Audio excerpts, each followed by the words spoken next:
De quoi je me mêle sur rmc.fr et 01net TV. François Sorel. C'est de quoi je mêle toute l'actualité des nouvelles techno. Chaque vendredi, rmc.fr version audio, version vidéo. Merci à vous qui nous regardez à la fois sur 01nettv.com mais aussi sur YouTube. Il a été annoncé il y a quelques heures à peine, le Galaxy S8. Ça y est, on sait tout de lui. Vous avez pu le découvrir pratiquement en direct sur 01net TV. On va encore en parler dans De quoi je me mêle, mais on va essayer de l'aborder sous un tout autre angle. Et là, on va se faire détester par tous ceux qui n'aiment pas qu'on compare Samsung à Apple, parce que c'est ce qu'on va faire maintenant, les amis. Et oui, qu'est-ce que donne la confrontation entre l'iPhone 7, l'iPhone 7 Plus et le Galaxy S8 et le Galaxy S8 Plus? Écoutez, on va s'amuser un petit peu avec Raphaël Grabli qui a décidé de relever ce défi. Salut Raphaël. Salut François. Alors voilà, je sais que côté commentaire, on va se faire tuer, mais c'est pas grave, hein, Raphaël, on est Non, blindé. il faut le faire, c'est un mal nécessaire, on va dire. Mais oui, voilà. c'est vrai, parce que c'est vrai que là, on s'attaque à deux bastions. Hein. D'un côté, les fans de Samsung, de l'autre côté, les fans d'Apple. Mais secrètement, on se pose tous la question, est-ce que ce Galaxy S8 est mieux que l'iPhone 7 ?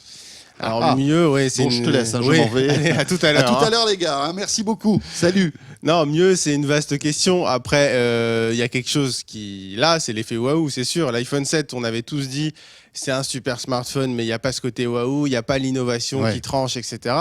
Là, Samsung a fait ce qu'Apple n'a pas réussi à faire en septembre dernier, en tout cas, avec un écran qui est juste exceptionnel. Alors, on va quand même passer une petite seconde pour rendre hommage quand même à deux autres marques qui sont Xiaomi et LG, qui ont aussi qui sont partis sur cette même direction du plein écran, etc. Sauf que là, il y a en plus un design incurvé qui, je trouve, est vraiment réussi, et un écran AMOLED qui, forcément, va parfaitement avec ce type d'usage. Donc voilà, sur l'écran, sur la qualité d'écran et sur cet effet waouh, Samsung bat Apple à plat de couture, il n'y a pas de débat. C'est Même sûr. si l'écran de l'iPhone 7 est excellent. Hein. Alors dans l'IPS, voilà, Apple a montré qu'on pouvait faire de l'IPS excellent, parfait même. L'écran de l'iPhone est juste génial en termes de luminosité, de contraste, il est parfait. Après l'AMOLED, il y a un effet waouh sur le contraste qui est encore plus élevé sur les noirs. Télé, hein, quand on voilà, exactement, c'est les noirs qui sont profonds. Alors là, évidemment, Samsung en joue avec des fonds d'écran, des étoiles, etc. Forcément, ça marche bien. Donc, qualité d'écran, on va dire, le point va à Samsung. Samsung sur l'optimisation, voilà. Et puis voilà. C'est ça qui est important, c'est l'optimisation, parce que cet écran de 5,8 pouces, il tient dans la main, dans un format qui est quand même très compact. Et qui en plus, alors il faut souligner aussi que le smartphone est très léger en plus. Voilà, je l'ai dans la main pour ceux qui sont avec nous en vidéo. C'est vrai que vous pouvez le voir hein, sur 01net TV là actuellement. On a le Galaxy S8 alors qu'il sort, rappelons-le, fin avril. Alors il sort le 28 avril et si on le précommande, on peut être livré un peu plus tôt, à partir du 20 etc. Donc, mais moi, ce qui m'a marqué, c'était vraiment parce que quand j'ai été le voir, je me suis dit bon, c'est un smartphone dont je connais tout puisqu'il y avait des rumeurs de partout. Est-ce que je vais être impressionné? Oui, quand même. Quand on le prend en main, on se dit ah ouais, ok, il y a quelque chose qui est en train de se passer. C'est vrai. Les bordures, le design où l'arrondi suit l'arrondi de l'écran, etc. C'est très très beau. Voilà, visuellement, en fait, c'est le parfait. Edge de l'année dernière, mais amélioré. On a l'impression. Exactement. Alors, c'est plus finalement le Note 7 que le Edge parce que l'incurvation de l'écran est plus légère et un peu plus franche, alors que le Edge était une incurvation plus bombée, plus prononcée. Personnellement, je préfère ça. Je trouve ça plus joli. Et en plus, à l'arrière, ça aussi, c'est un peu plus comme le Note 7. C'est incurvé, c'est plus incurvé. Que l'année dernière, que le Edge, ce qui permet aussi d'avoir cette sensation de prise en main très agréable et de légèreté aussi. Donc en design, si on compare l'iPhone 7 et le Galaxy S8, est-ce que le point va aussi à Samsung? Alors sur le design global, je sais pas, parce que l'arrière de l'iPhone 7, il est très joli, très épuré. Vrai. Moi, j'aime beaucoup. L'arrière du S8, il y a ce capteur photo qui est carré, qui prend un peu de place. Il y a le capteur d'empreinte digitale, et on va en parler, je pense, tout à l'heure, qui est aussi à l'arrière. Donc, c'est un smartphone qui est exceptionnel à l'avant, qui est joli à l'arrière, mais sur le design global, l'iPhone de dos, en fait c'est un peu l'inverse. De dos, l'iPhone est magnifique et de face on se dit bon, il y a quand même des larges bandes noires. Mais c'est vrai qu'en termes de modernité, on a l'impression que Apple se prend une claque quand même avec le Galaxy S8. On a l'impression, quand on voit les deux téléphones, qu'il y en a un qui est beaucoup plus vieux que l'autre en termes de conception. Exactement, il y a un petit choc générationnel quand on voit les deux côte à côte posés. Mais d'ailleurs, ça fonctionne aussi avec les anciens S7 Edge. D'ailleurs, on voit que il y a un cap qui a été passé, franchi. Effectivement, quand on a le S8 et l'iPhone 7 Plus à côté, je parle d'iPhone 7 Plus parce que c'est des diagonales d'écran qui sont forcément très grandes, même si on le souligne que l'écran du S8 est plus fin, donc c'est du 18,5 9e, donc il perd aussi en surface. Mais clairement, il y en a un qui accuse un peu le coup, quoi, clairement, parce que c'est un design de 2014 en fait. L'iPhone 7 Plus, c'est 2014. Donc clairement, Apple se prend un petit coup de pression sur la façade avant. 2014, c'était l'iPhone 6. L'iPhone 6, mais on reste sur les mêmes bases. Exactement, c'était la même chose. Bon voilà, après le design, on va dire, allez, un point partout, parce que c'est vrai que le design est quand même assez subjectif. De dos, voilà, non, mais ce qu'il faudrait, c'est un Samsung de face et un iPhone de dos. Exactement. Ça, c'est clair. Qu'est-ce qu'on peut comparer aussi ? On a comparé la taille de l'écran. On peut peut-être aussi évoquer, tu le disais il y a un instant, l'endroit où se trouve le capteur d'empreinte digitale. Exactement, parce que ça a l'air anodin, mais ça ne l'est pas vraiment. Au quotidien, ça ne l'est pas. Encore une fois, on se rend compte que la Samsung a fait vraiment un effort sur le design et s'est dit, bon, je veux un téléphone hyper design, donc je vais enlever le capteur d'empreinte qui m'ennuie devant, je vais le mettre à l'arrière. Est-ce que c'est une bonne idée ? C'est une idée, c'est un pari risqué en tout cas. Une bonne idée, je sais pas, parce qu'effectivement, quand on voit l'effet waouh, on se dit bon, marketingement et même clairement objectivement, ça fonctionne bien quand on voit la façade avant. Après, effectivement, le capteur d'empreinte à l'arrière, ça a une conséquence, c'est que là, on le voit, je sais pas si on peut l'avoir à la caméra. Là, il est posé. Pour le déverrouiller, il faut que je le prenne en main. Ce qui est, quand on travaille au quotidien, il est sur le bureau, on est content de faire ça et de le déverrouiller. Ou alors, par exemple, quand on est dans la voiture, il suffit de poser le doigt exactement. À l'endroit où il est posé, et puis c'est réglé. Exactement, il est sur le tableau de bord, on pose le doigt, c'est réglé. Là, il faut le soulever. Bon, après, il y en a d'autres qui font ça, il y en a eu d'autres, il y avait Huawei qui le faisait. LG l'a fait aussi. LG, il y a Google, le Pixel notamment. Après, il y a un autre parti pris qui est encore plus risqué pour moi, c'est de mettre le capteur d'empreinte digitale sur un côté. C'est-à-dire, il est à droite du capteur photo. Alors, si vous êtes avec nous en vidéo, on est en train de vous le montrer. On voit le capteur Alors, d'un côté, il y a les LED qui permettent de faire le flash. Et vous le voyez sur la droite.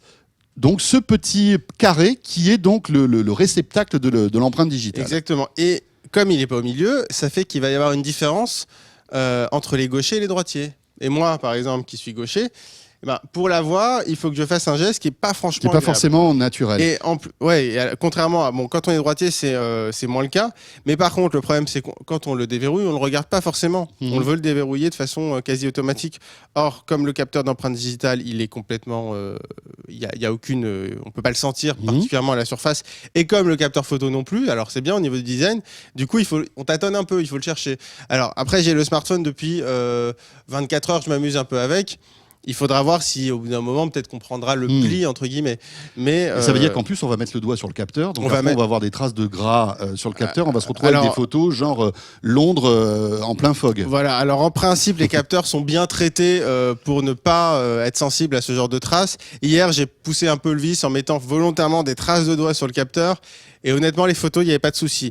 Donc, a priori, ça a l'air de pas trop poser de problème, mais il faudrait être vigilant à ce niveau-là.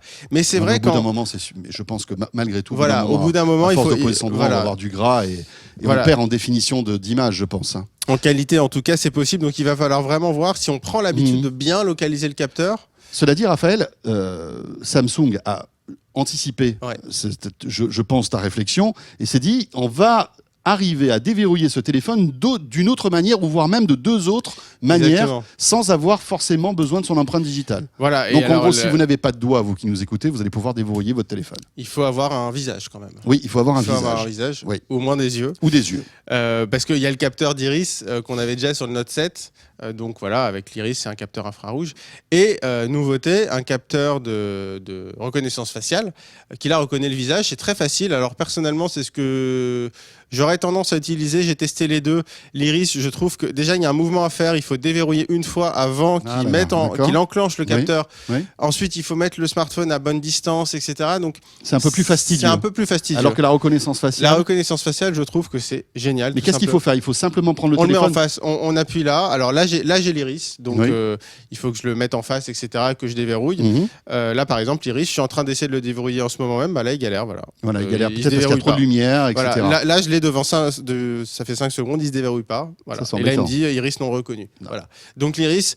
T'as pas changé d'iris là? Non, je crois pas. En plus, non, je crois pas. Pas à ma connaissance. Souci. Mais voilà, l'iris, je trouve, c'est pas encore assez abouti. Là, alors que ça se veut être le plus sécurisé, en revanche. Voilà, c'est le plus sécurisé, mais malheureusement, au quotidien, c'est pas ce que je recommanderais. Après, on est dans une version qu'on vient d'avoir depuis 24 heures. Donc, c'est peut-être pas la version. Voilà, ça n'a pas valeur de test. Finale. On fera le test plus tard.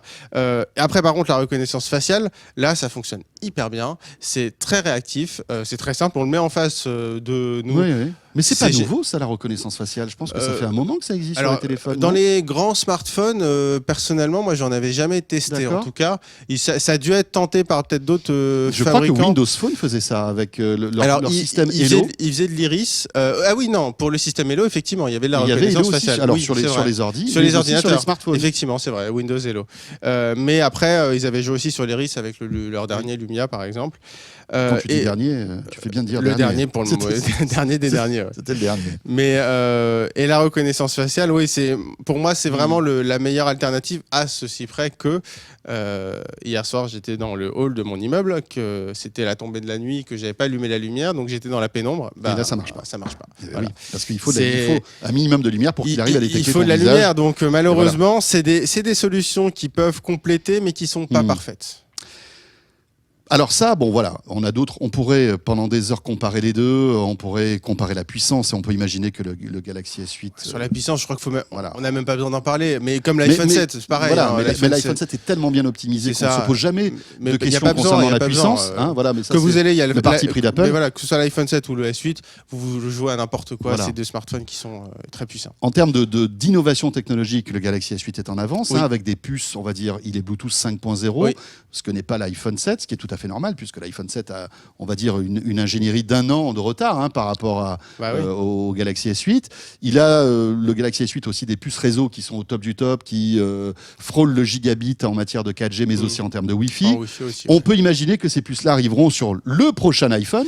Oui, parce qu'on compare à l'iPhone 7, mais il va falloir aussi le comparer au prochain iPhone. Mais ça, c'est logique. C'est-à-dire que pour être véritablement honnête, il faut attendre la sortie de l'iPhone 8 ou l'iPhone Special Edition, comme il pourrait s'appeler. Et alors effectivement, si on suit les rumeurs, alors on rappelle que toutes les rumeurs étaient vraies pour le S8, on espère que toutes les rumeurs seront vraies pour l'iPhone 8, parce que les rumeurs, ce serait évidemment qu'Apple répondrait par un écran pareil, bord à bord, etc., sans reprendre le côté incurvé a priori, parce que le côté incurvé, c'est vraiment la marque de fabrique la patte de Samsung. Il ne faudrait pas aussi que Apple fasse un téléphone qui ressemble à celui de Samsung. Aussi, voilà. Là, franchement, ça serait ridicule. Voilà, donc ils le feront pas, je pense. Par contre, l'écran bord à bord, je pense que Samsung et les autres, et LG et Xiaomi, sont en train de changer le facteur de forme du smartphone. Donc Apple va suivre, forcément. Après, la question, c'est de savoir, est-ce que cet écran, on parle d'un écran pareil, AMOLED, Edge-to-Edge, etc., ce sera pour tous les nouveaux iPhones, ou ce sera uniquement pour un iPhone édition pour les 10 ans à $1,000, $1,200, $1,500, je sais pas. Et à côté, on aura des iPhone peut-être 7S ou iPhone 8, je sais pas, qui reprendront une nouvelle fois ce design. Il faudra voir parce que c'est pas la même chose. Si Apple nous sort des écrans quasiment bord à bord pour tous les modèles, donc c'est-à-dire grosso modo à partir de 800 €, là Apple aura marqué le coup et aura répondu avec force. D'autant plus s'ils implémentent une nouvelle technophoto à l'arrière ou le double capteur avec le mode portrait. Là, on va dire qu'il pourra peut-être reprendre l'avantage sur le S8 qui est très conservateur en photo, qui n'a pas de double capteur. Raphaël, quand on voit aujourd'hui le Galaxy S8, est-ce qu'on peut se dire que finalement, comme c'est le top de la techno et que même si Apple et Samsung sont nos concurrents, on voit un petit peu à quoi pourrait ressembler le prochain iPhone? En partie, oui, parce que sur cet effet écran, plein écran bord à bord, effet waouh, je pense que oui. Après, il y a quand même deux points. Donc, il y a l'incurvation de l'écran. Ça, pour moi, Apple ne se risquera pas à le reprendre, c'est ce que tu disais, je pense. Et je pense qu'Apple ne risquera pas non plus de mettre un capteur d'empreinte digitale à l'arrière. Non, ça c'est clair. Donc, et on évoque peut-être, il y a cette rumeur persistante qui nous fait comprendre que Apple pourrait sortir un téléphone avec un écran qui intégrerait dans sa technologie la reconnaissance d'empreinte. Exactement. C'est-à-dire qu'on pourrait appuyer n'importe où sur l'écran, il reconnaîtrait l'empreinte digitale. Oui, ou même le localiser à la limite en bas au milieu, que là on a l'habitude, mais c'est sûr que ce serait la solution parfaite. Enfin, ça permettrait d'avoir un immense écran, en reprenant peut-être, si on est un peu fou, en reprenant l'histoire de barre, un peu comme sur les Mac, les nouveaux Mac, carrément. Hein. Donc oui, clairement, c'est la direction que pourrait prendre Apple. Mais voilà, la question c'est de savoir, est-ce que ce sera un iPhone incroyable à 1 500 $, ou est-ce que ce sera vraiment pour tout le monde? Quand je dis tout le monde, c'est tout le monde qui peut se payer un iPhone à 800 $. 700, 800 ou 900 euros. Quand je dis tout le monde, c'est quand même les dizaines de millions de gens qui achètent des iPhones. Chaque année, enfin, qui achètent tous les 2 ans. Chaque année, exactement. Et là, et alors par contre, il y a un point quand même qui est important, c'est qu'effectivement, l'iPhone 8 va sortir, allez, on va dire, je sais pas, en octobre, fin septembre. Mais du coup, le S8, si vous attendez un peu, il sera aussi moins cher. Parce que là, il est à 800 €, ce qui est effectivement pas donné. Mais on sait qu'en fin d'année, en général, les Samsung, on peut avoir des très bons prix. Voilà. C'est clair.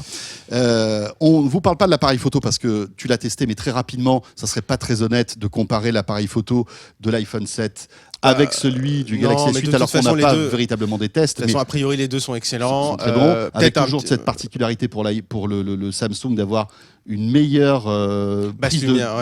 Une meilleure basse lumière. Il domine un petit peu, c'est vrai. Mais sinon, les deux sont excellents, c'est sûr. En termes d'autonomie, là aussi, c'est compliqué. Est-ce que tu as pu aller jusqu'au bout de l'autonomie du S8 qu'on vient de recevoir? D'autant plus qu'on a des processus en laboratoire pour faire des autonomies qui sont assez rigoureux, donc on s'y est pas risqué parce que on n'a pas le smartphone depuis assez longtemps, donc pour le moment non. Après, le S7 était plus autonome que l'iPhone 7, clairement, peut-être 20 ou 30% en plus, je crois. Là, forcément, la batterie n'augmente pas en capacité, donc peut-être qu'on perdra un peu. Après, c'est aussi l'autre avantage de l'AMOLED, c'est que c'est plus économe en énergie. Donc, peut-être encore un avantage sur le S8. En tout cas, il ne faudrait pas qu'il baisse par rapport au S7. Voilà. C'est clair. En tous les cas, une chose est sûre, c'est que quand on voit ce Galaxy S8, on se dit que Apple va être obligé de réagir et ne peut pas simplement nous sortir un iPhone 7S. Parce que là, c'est pas possible. Là, ça sera vraiment compliqué pour Apple, sincèrement, de pouvoir assurer cette confrontation avec le Galaxy S8. C'est-à-dire que si Apple sort un iPhone 7S avec le même design, il s'en vendra des dizaines de millions, c'est vrai, mais ça montrera quelque chose. En fait, là, Apple, au début, il y a 10 ans, était à la pointe de l'innovation. Maintenant, Apple met des technologies éprouvées, etc. Maintenant, ça voudrait dire qu'Apple est à la traîne d'1 an en innovation. Ce serait assez compliqué. Voilà. Donc vraiment, pour Apple, il vaudrait mieux que ce soit l'iPhone tout court qui reprenne ces codes. Et puis bon, le design de cet iPhone 7, donc, c'est celui du 6 qui date de 2014. Voilà. Il est temps quand même qu'Apple se bouge un petit peu. Ça paraît logique. Le popotin et nous sorte quelque chose d'un peu différent. Voilà. On verra bien. Voilà, en tout cas, ça c'est un petit peu notre analyse, la confrontation de ces deux géants de l'année 2017.